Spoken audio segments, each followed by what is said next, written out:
Manhota, deixa eu pedir para você ficar comigo, que eu quero te ouvir depois de uma questão que está dando o que falar aí nos Estados Unidos, que é esta iniciativa do bilionário Elon Musk de sortear $1 milhão para eleitores registrados e o quanto isso virou um caso de justiça nos Estados Unidos.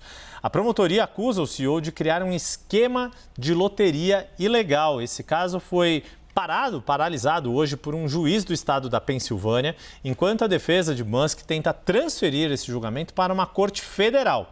Elon Musk não compareceu à audiência que estava marcada na manhã de hoje. O bilionário é dono de um grupo pró-Trump que está sorteando $1 milhão todos os dias para os eleitores registrados nos estados pêndulo. E isso se tornou uma questão ainda mais fundamental, Fernanda Manhota, justamente na Pensilvânia, que é o maior desses 7 estados pêndulo em número de delegados, tem o maior número de delegados em disputa e pode ser, de fato, decisivo nessa corrida eleitoral, Manhota.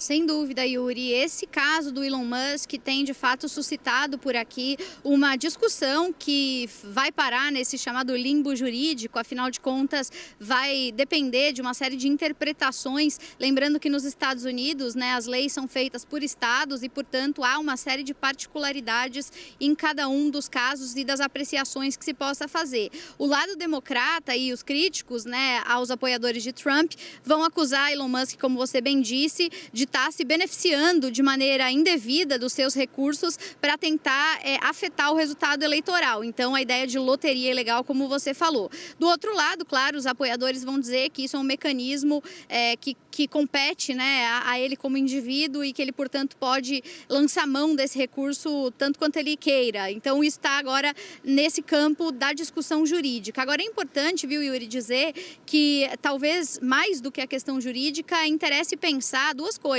Primeiro, em relação ao protagonismo que, de novo, a Pensilvânia está ganhando nessa eleição. Muita gente tem dito que a Pensilvânia é o estado decisivo já em todas as últimas eleições. Eu tive com um interlocutor americano ontem que trabalha nos bastidores de campanha e havia, inclusive, uma brincadeira que foi circulada nesse momento, dizendo assim, bom, talvez a gente nos próximos anos possa cancelar as eleições nacionais e fazer eleição só na Pensilvânia, que vai sair mais barato, no sentido de dizer que, no final das contas, quem está decidindo a eleição apertada por aqui costuma ser a Pensilvânia. Então, não à toa que essa disputa está acontecendo por lá.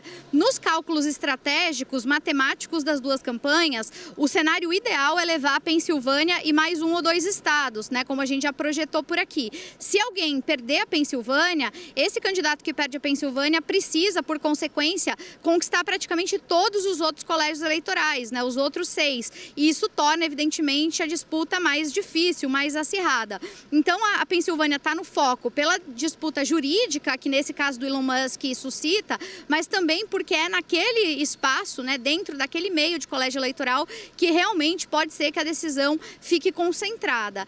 Eu diria, além disso, um último ponto, Yuri, que assim, a Pensilvânia, ela é um estado que nesse momento está abarcando esse debate, mas que vai se nacionalizar muito em breve, porque uma das principais acusações que o lado republicano sofre é de que, se eleito, o presidente Trump vai implementar uma série de mudanças institucionais que visam reduzir o poder de uma série de agências de regulação e aumentar o poder do executivo, concentrando, portanto, mais capacidades ao redor da sua própria figura presidencial, diminuindo os sistemas de freios e contrapesos e, portanto, tornando o sistema mais dependente da sua vontade. Muita gente, portanto, e aí eu concluo, vai dizer que se ele for eleito, o Elon Musk talvez se beneficie desse modelo de centralização e, eventualmente, por isso queira nacionalizar essa disputa, porque, afinal de contas, no nível federal, ele vai contar com uma certa proteção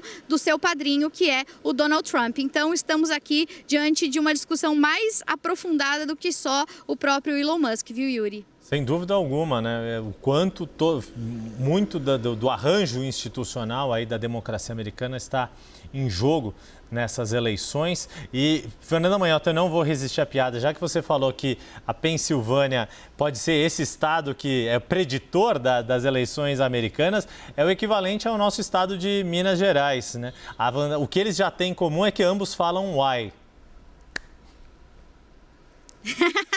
Você sabe, Yuri, que há alguns anos, quando eu estive em 2016 na eleição aqui nos Estados Unidos, eu fiquei concentrada no estado de Ohio, que até então era um swing state super importante. Hoje, Ohio praticamente virou um estado vermelho. E eles têm uma expressão em Ohio que diz assim: "So goes Ohio, goes the nation". Como for Ohio, vai a nação, porque dizem que eles eram um microcosmos dos Estados Unidos. Então a gente brincava que eles eram as Minas Gerais. Agora perderam essa